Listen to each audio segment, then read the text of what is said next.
Bien-aimés dans les Seigneurs, recevez nos salutations, soyez bénis. Nous sommes dans la joie d'être parmi vous pour partager la parole de l'Éternel, pour partager ces temps précieux que l'Éternel nous accorde.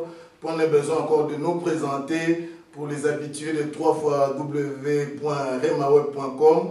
Nous sommes là pour partager la parole de Dieu. C'est votre berger, le berger Grégoire Mabokoy. On a besoin de nous présenter.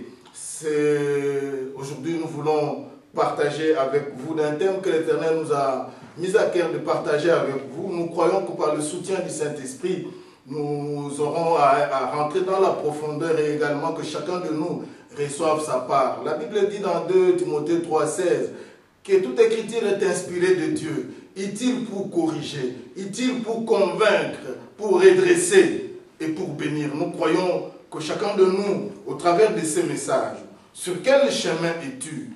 Nous croyons que par le soutien du Saint-Esprit, chacun de nous recevra sa part. Mais avant de rentrer dans la profondeur, avant de rentrer dans le vif des sujets, je me permets de souffler ensemble avec vous sur ces morceaux musicaux que notre bien-aimé voudrait bien nous balancer, et nous allons revenir tantôt dans un proche cheminant très illico pour partager cette parole.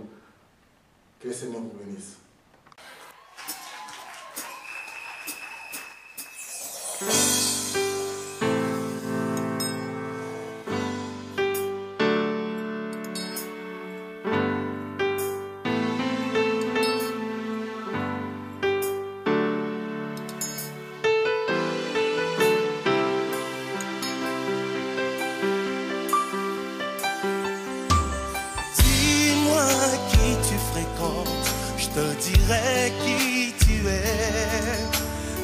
S'assemblent, se ressemblent à cause de l'influence.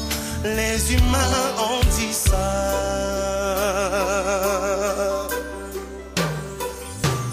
Dis-moi qui tu fréquentes, je te dirai qui tu es.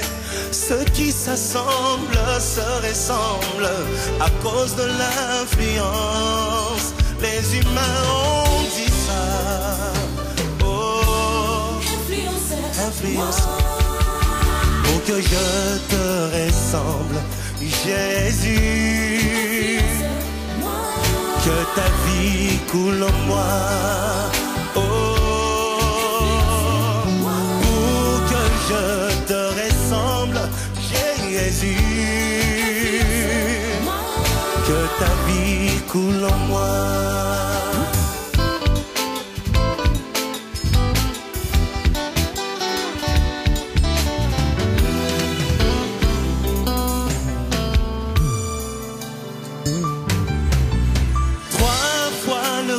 Chanter, le Christ est régné. Pierre a dit, j'ai point connu le Christ dont vous me parlez. Mais une femme lui a dit, Pierre, tu dis que tu n'as point connu le Christ, mais à t'entendre parler, tu parles comme le Christ. Il a été influencé. Oh, quand je parle comme toi, Jésus, que ta vie coule en moi. Quand je parle comme toi, Jésus, que ta vie coule en moi.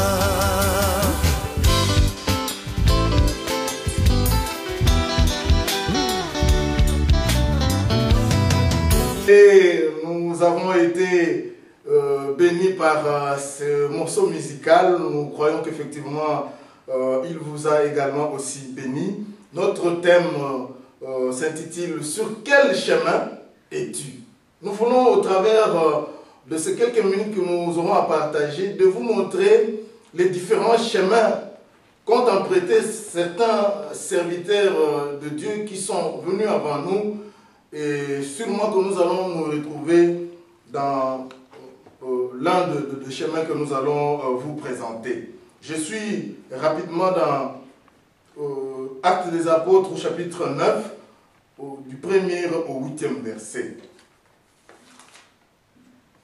Je suis en train de lire dans la version courante. La Bible dit ceci. Cependant, Saul, respirant encore la menace et le meurtre contre les disciples du Seigneur, s'est rendu chez le souverain sacrificateur et lui demanda des lettres pour les synagogues de Damas, afin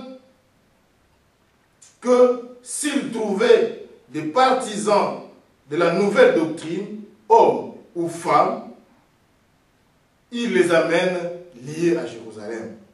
Comme il était en chemin et qu'il approchait de Damas, tout à coup, une lumière venant du ciel resplendit autour de lui. Il tomba par terre et il entendit une voix qui lui disait « Saul, Saul, pourquoi me persécutes-tu » Il répondit « Qui es-tu, Seigneur » Et le Seigneur dit « Je suis Jésus, que tu persécutes. Il te serait dur de regamber contre les aiguillons. » Tremblant et saisi de froid, il dit « Seigneur, que veux-tu que je fasse ?» Et le Seigneur lui dit « Lève-toi, entre dans la ville, et on te dira ce que tu dois faire. » Les hommes qui l'accompagnaient demeurèrent stupéfaits. Ils attendaient bien la voix, mais ne voyaient personne. Saul se releva de terre, et quoique ses yeux soient ouverts, il ne voyait rien. On le prit par la main et on le conduisit à Damas. Il resta 3 jours sans voir et ne mangea et ne but. J'aimerais aller un peu plus loin. Je suis au verset 10. La Bible dit « Or, il y avait à Damas un disciple nommé Ananias. Le Seigneur lui dit dans une vision, Ananias, il répondit, « Mais voici, Seigneur. » Et le Seigneur lui dit, « Lève-toi, va dans la rue qu'on appelle la droite et cherche dans la maison de Judas un homme nommé Saul de Tarse. Car il prit et il a vu en vision un homme du nom d'Ananias qui entrait et qui lui imposait les mains afin qu'il recouvre la vue. » Ananias répondit, « Seigneur, j'ai appris de plusieurs personnes tout le mot que cet homme a fait à tes saints dans Jérusalem. Et il a ici de pouvoir de la part des principaux sacrificateurs pour lier tous ceux qui invoquent ton nom. » Mais le Seigneur lui dit, « Va, car cet homme est un instrument que j'ai choisi pour porter mon nom devant les nations, devant le roi et devant les fils d'Israël. » Parole du Seigneur. Nous avons lu Actes des Apôtres chapitre 9 du 1er au 16e verset. Bien-aimés, ici nous voyons Dieu est en train, la Bible est en train de nous relater l'histoire d'un homme que nous connaissons tous, un serviteur de Dieu, Saul, de son nom d'origine. Il était sur quel chemin? Saul était sur le chemin de Damas. Amen. Saul était sur le chemin de Damas. La Bible dit, sur le chemin de Damas, Saul respirait la menace. Saul respirait la terreur, les dangers pour l'œuvre de Dieu. Il allait à Damas, il empruntait ce chemin, non pas pour aller construire, non pas pour aller arranger quelque chose, mais il allait détruire l'œuvre de Dieu. Saul était en fait l'instrument que le diable utilisait, parce que ce n'est pas une personne qui combattait l'œuvre. Nous savons bien aimé que l'œuvre de Dieu a toujours été combattue par celui qui a péché le premier. Le diable, c'est lui qui combat l'œuvre. Et pour ce faire, il a besoin des instruments. Son instrument, à l'époque, c'était Saul. Saul était sur le chemin de Damas. Le premier chemin que nous voulons vous donner, c'est le chemin de Damas. Le chemin de Damas, c'est ce chemin-là que beaucoup empruntent pour la destruction de l'œuvre de Dieu. Aujourd'hui, Saul, c'est vous et moi. c'est celui-là qui respire la menace pour l'œuvre de Dieu. Il y en a de ceux aujourd'hui qui sont créés à l'image de Dieu, mais qui respirent la menace pour l'œuvre de Dieu. Ceux-là qui respirent la terreur pour l'œuvre de Dieu, ils sont là pour empêcher l'expansion de l'œuvre de Dieu. Bien-aimés, vous avez eu la grâce de vous brancher, de vous connecter sur www.remaweb.com. C'est une grâce, je vous l'ai dit, en connaissance de cause. C'est une grâce que vous recevez encore ce message sur le chemin de Damas. Il y en a de ceux-là qui, nuit et jour, de par leur comportement, de par leurs paroles, de par leurs pensées, de par leurs actes, ne font que écrouler, effondrer, ne font que anéantir l'œuvre de l'Éternel. C'est là qui sont aujourd'hui devenus, moi je les appelle des comptables. Je ne viens pas pour vous juger, bien-aimés. Vous commencez à comptabiliser. Aujourd'hui, il y a trop d'églises de Dieu. Comme vous regardez le berger grec,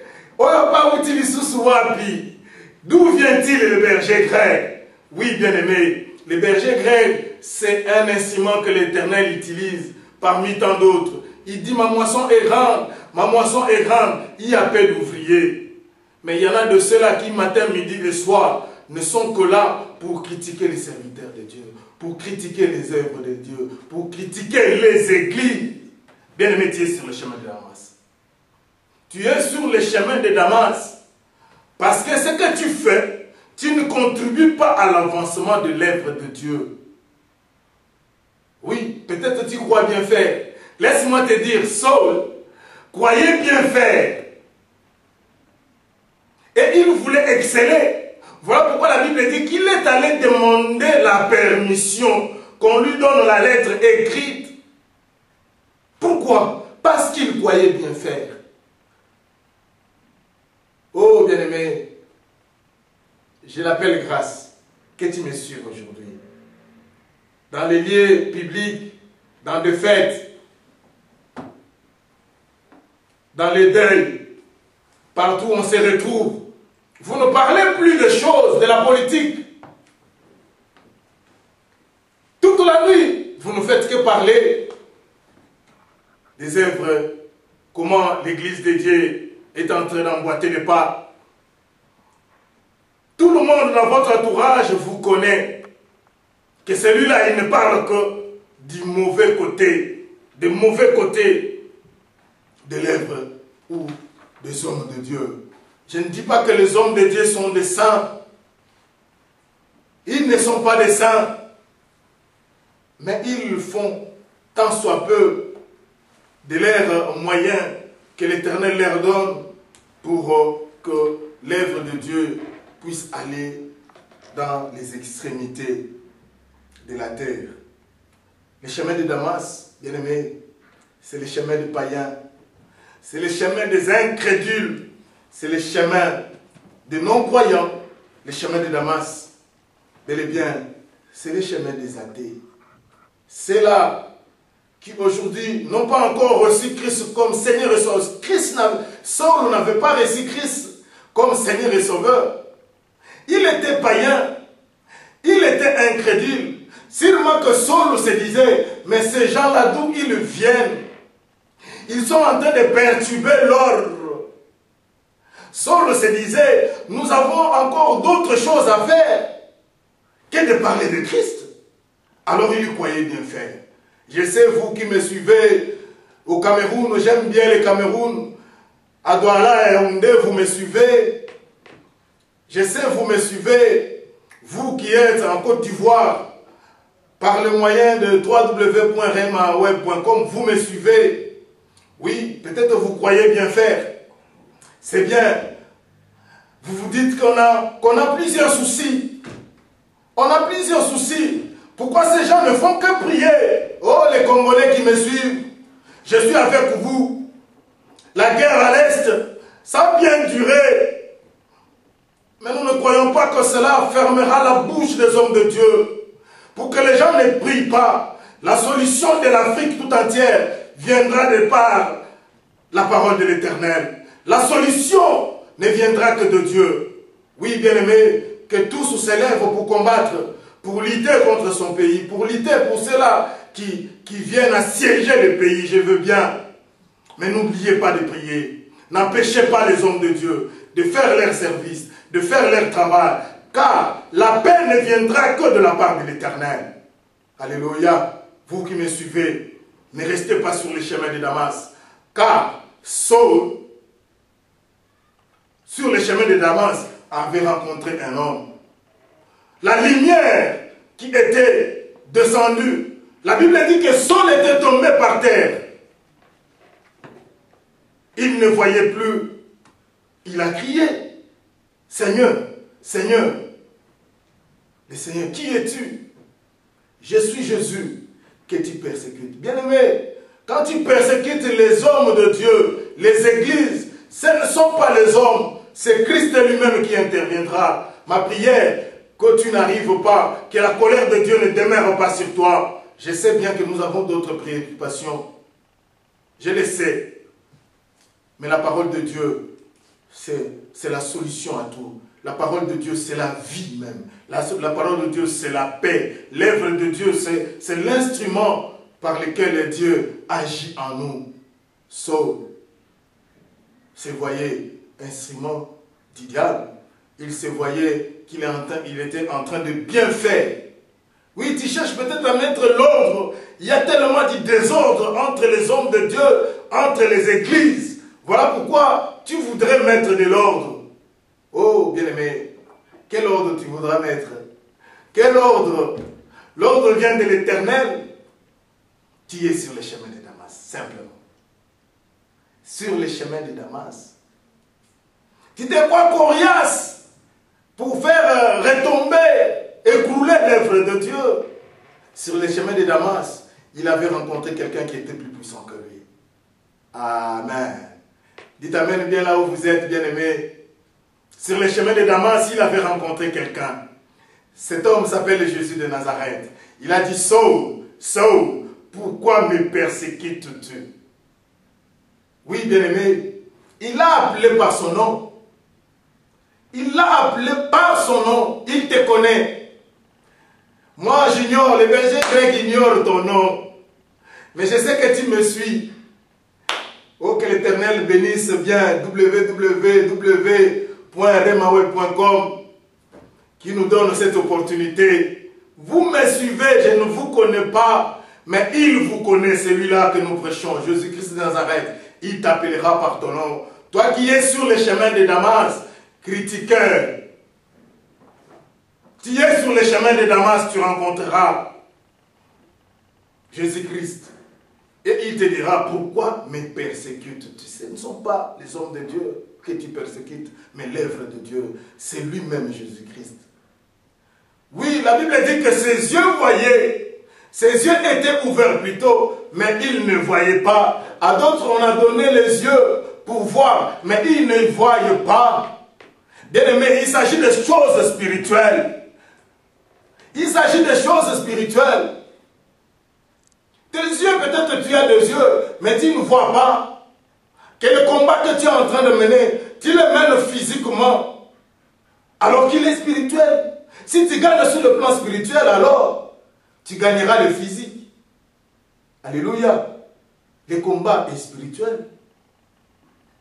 Saul ne voyait absolument rien. La Bible dit, l'Éternel donna la vision à Ananias pour dire que va, là-bas il y a un homme qui prie. Et Saul qui prie, Saul qui tuait, il respirait la menace. Il a fait les jeûnes forcés. Bien-aimé, toi qui ne gênes pas, bien-aimé, tu ne gênes pas, mais un jour tu feras les jeûnes forcés. Tu combats l'œuvre de Dieu, mais un jour tu prieras. De gré ou de force, parce que celui-là que nous prêchons est plus fort que toi. Et il est plus fort que celui qui est derrière toi. Tu es sur le chemin de Damas. La Bible dit, l'Éternel dit à Ananias que cet homme est en train de prier. C'est lui qui cherchait partout, auprès des sacrificateurs pour avoir l'ordre, afin d'emprisonner, afin d'aller tuer, de semer la terreur entre les enfants d'Éternel. Il a prié et il a gêné. Mais ce que j'aime bien, c'est lorsque Ananias discute avec l'Éternel. L'Éternel dit, non, c'est vrai, tu as entendu parler de ce que cet homme est en train de faire. Il a tué, c'est vrai. Il a semé la terreur, c'est vrai. Il a détruit mon œuvre, oui. Mais en lui, je vois un instrument utile. D'autres versions nous disent, un instrument de choix d'entre mes mains. Tu es un instrument de choix pour l'œuvre de Dieu là où tu es. Peut-être tu ne le sais pas. Dans ton fort intérieur, tu as déjà entendu parler, ou tu as déjà eu ces sentiments-là. Oui, bien-aimé, pour l'Éternel, tu es un instrument de choix pour son œuvre. Il dit, ma moisson est grande, mais il y a peu d'ouvriers. S'il te donne encore le souffle de vie, c'est parce qu'il te voit comme un instrument utile entre ses mains. Oui, peut-être qu'aujourd'hui tu es un critiqueur. Aujourd'hui tu es un instrument de la destruction. Aujourd'hui c'est toi qui es partout pour critiquer les œuvres ou les serviteurs de l'Éternel. Les hommes dans ton entourage te regardent comme ça. Laisse-moi te dire, l'Éternel dans son amour ne te regarde pas comme cela. Il s'est dit que tu es un instrument entre ses mains. Un instrument de choix comme il a vu Saul. Et il va t'apprendre comment servir l'Éternel. Bien-aimé, parmi tous les apôtres qui ont eu à servir Saul, qui est devenu Paul par après, je ne vois pas qui a travaillé plus que lui. Alléluia. Parce que simplement, il a été formé. Parce que simplement, il a rencontré. Il a été appelé depuis longtemps. Mais il s'est trouvé ce jour-là sur les chemins de Damas. Oui, là où tu es, tu sais sur quel chemin tu es. Es-tu sur le chemin de Damas? Comme nous sommes. Parce que vous et moi, nous sommes appelés, bien-aimés, à œuvrer pour l'avancement et l'œuvre de Dieu. Ça, c'était le premier chemin. Nous en avons 4. Le deuxième chemin, nous le prenons dans Jonas. Jonas, chapitre 1er. À partir du premier verset, les chemins, sur le chemin de Tarsis. Je lis au nom de Jésus. La parole de l'Éternel fut adressée à Jonas, fils d'Amitai, en ce mot. Lève-toi, va à Ninive, la grande ville, et crie contre elle, car sa méchanceté est montée jusqu'à moi. Et Jonas s'éleva pour s'enfuir à Tarsis, loin de la face de l'Éternel. Il descendit à Jappo, et il trouva un navire qui allait à Tarsis. Il paya les prix de transport, il s'embarqua pour aller avec les passagers à Tarsis, loin de la face de l'Éternel. Mais l'Éternel le fit souffler sur la mer un vent impétueux, et il s'éleva sur la mer une grande tempête. Les navires menaçaient de faire le naufrage. Les mariniers eurent peur. Ils implorèrent chacun leur Dieu. Et ils jetèrent dans la mer les objets qui étaient sur le navire, afin de rendre plus léger, de les rendre plus légers. Jonas descendit au fond du navire, se coucha et s'endormit profondément. Le pilote s'approcha de lui et dit, « Pourquoi dors-tu? Lève-toi, invoque ton Dieu. Peut-être voudra-t-il penser à nous, et nous ne périrons pas. » Et ils se rendirent l'un et l'autre. Et ils se dirent l'un et l'autre, « Venez et tirons au sort pour savoir qui nous attire ce malheur. » Ils tirèrent au sort et le sort tomba sur Jonas. Alors il lui dit, « Dis-nous, qui nous attire ce malheur? Quelles sont tes affaires et d'où viens-tu? Quel est ton pays et de quel peuple es-tu? Il leur répondit, je suis hébreu et je crains l'Éternel, les dieux des cieux, qui a fait la mer et la terre. Ces hommes eurent une grande frayeur et lui dirent, pourquoi as-tu fait cela? Car ces hommes savaient qu'ils fuyaient loin de la face de l'Éternel, parce qu'il leur avait déclaré. Il lui dit, que te ferons-nous? Parce que la mer se calme pour que la mer se calme envers nous, car la mer était de plus en plus orageuse. Il leur répondit, prenez-moi et jetez-moi dans la mer, et la mer se calmera envers vous. Car je sais que c'est moi qui attire sur vous cette grande tempête. Parole du Seigneur. Nous avons lu du 1er au 12e verset. Bien-aimé, Jonas, serviteur de l'Éternel, sur les chemins de Tarsis, qu'est-ce qu'il allait faire à Tarsis? Serviteur de l'Éternel, oui, les chemins de Tarsis, c'est les chemins des enfants de Dieu, les chemins des élus, les chemins de ceux qui ont déjà eu à travailler, les appelés. Jonas était serviteur de l'Éternel. Il a déjà eu à faire des missions. Et cette fois-là, sa mission était à Ninive. Mais il a pris la direction de Tarsis. Voilà pourquoi nous appelons ce point sur les chemins de Tarsis. Il y en a de ceux qui sont sur ces chemins-là. Jonas ne voulait pas partir à Ninive. Pourquoi? Ninive, nation des géants. Ninive, il y avait des méchants. Ninive, il y avait des fils d'Anak. À Ninive, il y avait des gens, des incrédules, des païens. Ceux-là qui n'admettaient même pas qu'on leur apporte la parole de Dieu. Peut-être, tu es aussi comme Ninive. Tu n'aimes pas voir les serviteurs de l'Éternel. Oui, Ninive était cela. Et Jonas a eu peur, simplement.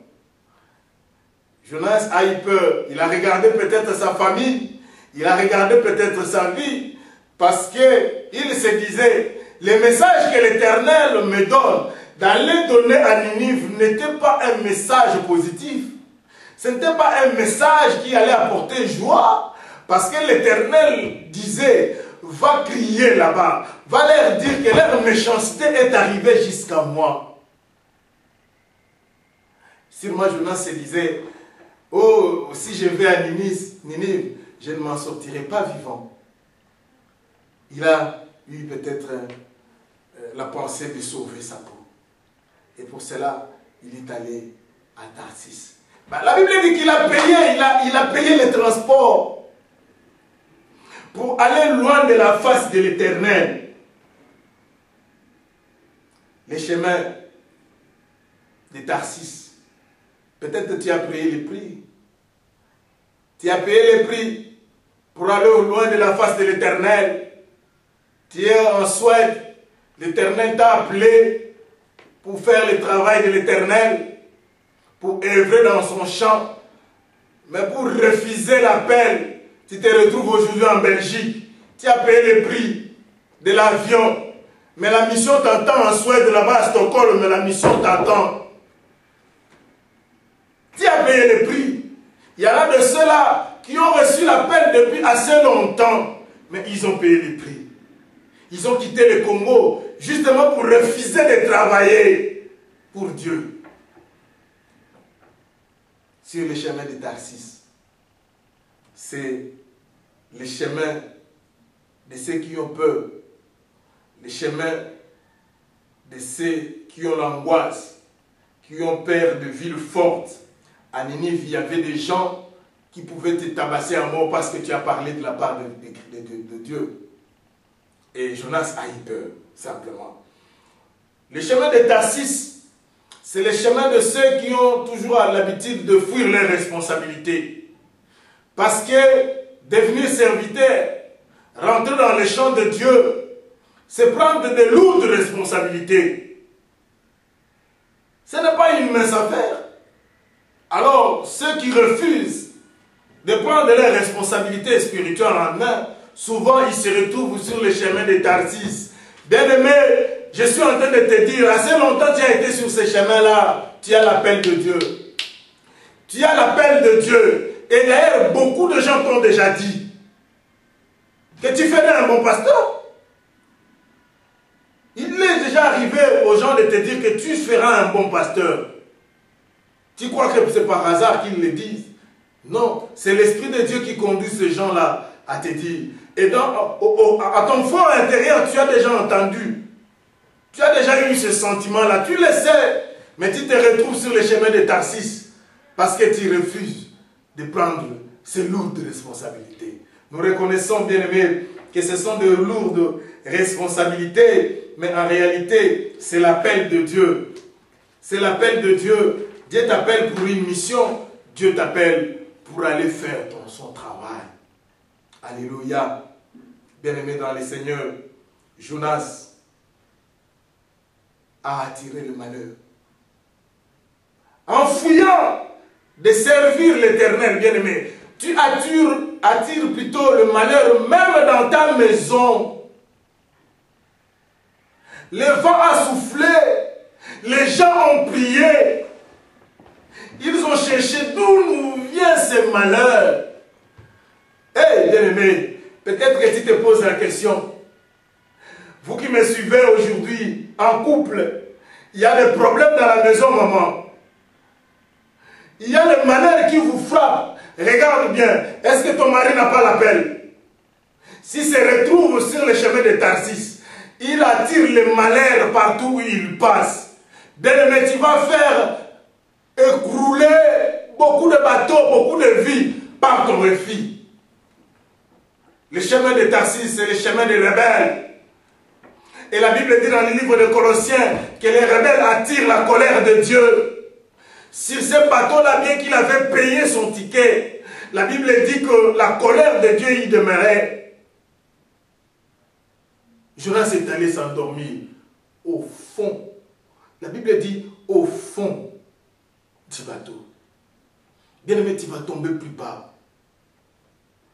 Toi qui te retrouves sur le chemin de Tarsis, ne zappe pas. Reste sur www.rema.web. www.remaweb.com. Reste là-bas. Suivez jusqu'à la fin. Si tu es sur le chemin de Tarsis, tu attires le malheur dans ta famille. Tu attires le malheur dans ta maison.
Bien-aimé,